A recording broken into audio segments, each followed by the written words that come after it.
Duel Ksatria Gunung Salak, perang gaib yang masih terdengar. Malam di kaki Gunung Salak kadang menggema suara senjata beradu bukan dari dunia ini, tapi dari mereka yang tak terlihat, yang belum selesai bertarung meski abad telah berlalu.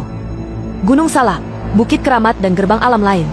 Gunung Salak, yang menjulang gagah di perbatasan Bogor dan Sukabumi, bukan sekadar gunung biasa.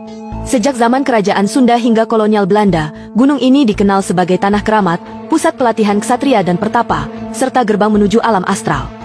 Dalam tradisi masyarakat Sunda, Gunung Salak disebut sebagai Gunung Widadari, tempat bersemayamnya para leluhur sakti dan makhluk gaib penjaga tatanan alam. Bahkan menurut babat Sunda kuno, gunung ini adalah tempat pertarungan spiritual para ksatria yang moksa namun tak kunjung damai. Awal mula duel gaib di Salak. Kisah ini bermula dari perseteruan dua ksatria sakti di masa kerajaan Sunda lama. Mereka adalah Ki Wiradikara, seorang pendekar penjaga wilayah timur, pengikut ajaran Sang Hyang Dharma. Raden Wangsadiraja, murid dari Resi Tapak Lawang, ahli ilmu ajian Pancasona dan penguasa hutan barat Salak. Keduanya berselisih dalam pandangan spiritual dan penggunaan kekuatan supranatural. Dalam lontar babat Gunung Gede Salak, dikisahkan bahwa perebutan ilmu dan pengaruh gaib menyebabkan mereka berseteru hebat. Mereka sepakat untuk menyelesaikannya dalam sebuah duel di puncak Manikmaya, titik tertinggi dari jalur gaib Gunung Salak. Pertempuran yang mengguncang langit. Duel ini bukan pertarungan biasa. Malam itu, langit berubah kelam meski tanpa mendung. Angin bertiup ke segala arah, petir menyambar meski tak ada hujan. Gunung bergemuruh. Warga desa di sekitar kaki gunung melaporkan mendengar suara genta, gamelan, dan teriakan prajurit. Beberapa bahkan menyaksikan cahaya merah dan hijau saling membelah langit, seperti dua kekuatan besar sedang bertarung tanpa tubuh. Ki Wiradikara membawa tombak Trisula warisan Batara Indra, sementara Wangsadiraja mengandalkan keris sakti naga langit, pusaka peninggalan guru besarnya. Pertarungan berlangsung selama 7 malam 7 hari, dan tak ada yang menang. Moksa dan perjanjian langit. Pada malam ke-7, keduanya menyadari bahwa perang itu tak akan membawa keseimbangan. Maka, mereka membuat ikrar gaib. Mereka akan moksa, namun setiap 100 tahun sekali, duel itu akan terjadi kembali untuk menjaga keseimbangan tatanan spiritual Gunung Salak. Dalam kepercayaan para resan gunung, penjaga spiritual, setiap abad ke-9 dan ke-7 dalam penanggalan Jawa, duel ini akan kembali terjadi, namun dalam dimensi yang tak kasat mata. Bahkan hingga kini, suara-suara pertempuran itu masih terdengar oleh orang-orang tertentu saat malam Suro atau malam Jumat Kliwon. Saksi zaman modern, pilot, pendaki, dan penjaga. Gunung Salak dikenal dengan tingkat kecelakaan tinggi, baik dalam penerbangan maupun pendakian.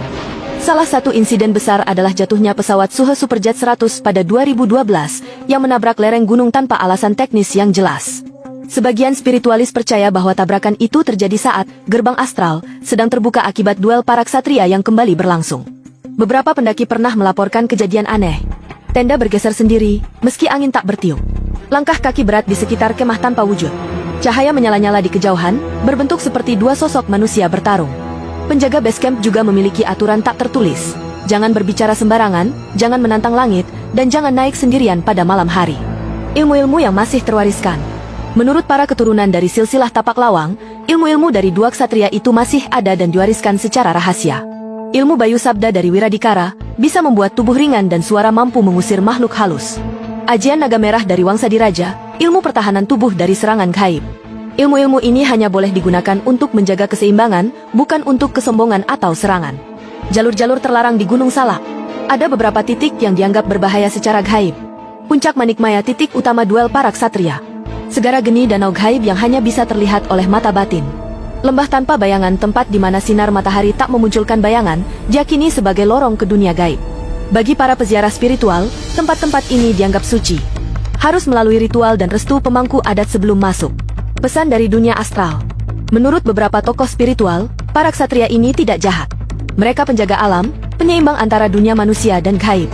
Jika suara perang masih terdengar, itu pertanda alam sedang tidak seimbang, atau ada manusia yang mengganggu tatanan gaib di Salak. Maka dari itu, Gunung Salak bukan sekadar tempat wisata, melainkan tanah suci, tempat para leluhur dan roh pelindung masih menjalankan tugasnya. Gulungan penutup. Ketika dunia tak terlihat masih hidup, Gunung Salak, dengan keindahan dan kabut misteriusnya, menyimpan lebih dari sekadar pemandangan. Ia menyimpan cerita tentang dua ksatria sakti yang belum selesai bertarung, tentang alam gaib yang tetap hidup, dan tentang suara-suara perang yang masih menggema di langit malam.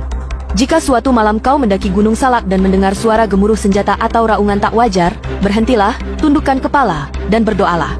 Bisa jadi, kau sedang melintas di antara duel ksatria Gunung Salak yang legendaris itu. Duel Ksatria Gunung Salak.